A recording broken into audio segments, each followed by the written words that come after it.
I found that many of your ideas and presentations were very challenging and dangerous to the limits that I felt on my mind, but I don't feel especially terrified sitting across from you talking with you. I don't feel like you're any danger to me.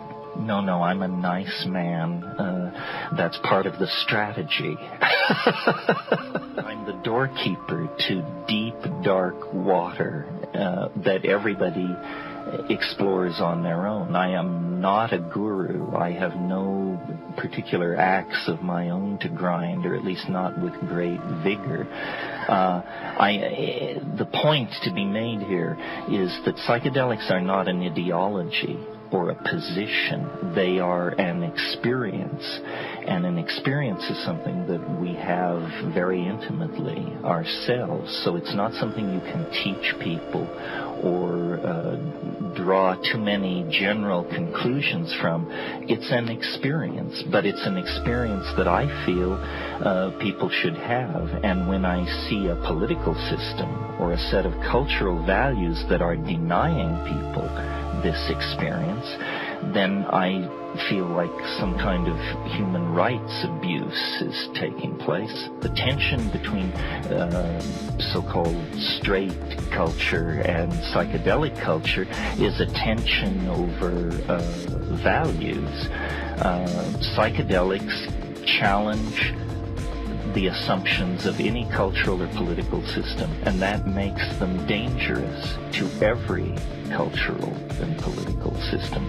So if there's anything a Marxist dictatorship, a high-tech industrial democracy, or a theocracy, they can all get together on one thing, which is psychedelic drugs are a knife poised at the heart of community values. Well, this is just simply nonsense. And then all the reasons brought forth are, in a sense, a red herring. The psychedelics are among the safest substances known for human ingestion, considering the depth of their impact on human mental functioning. The fact that you pick yourself up 6, 7, 8 hours later and go on about your business with an expanded point of view is quite remarkable. People have a right to get stoned. They have a right to think and explore their own minds. This is as intimate a part of their being as their sexuality. And in any culture which mitigates that is clearly afraid of a full and fair and open dialogue about what reality is and what real human values ought to be. I think anybody who takes a number of psychedelic trips will eventually earn their oak leaves. I mean, you can spend difficult evenings.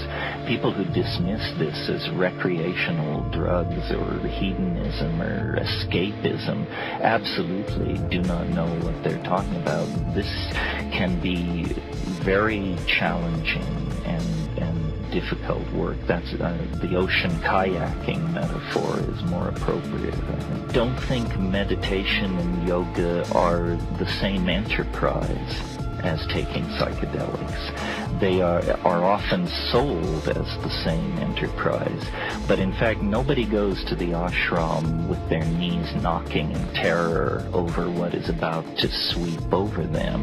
On the other hand, if you're taking high doses of psilocybin or DMT, this would be a perfectly reasonable response. I'm interested in everything.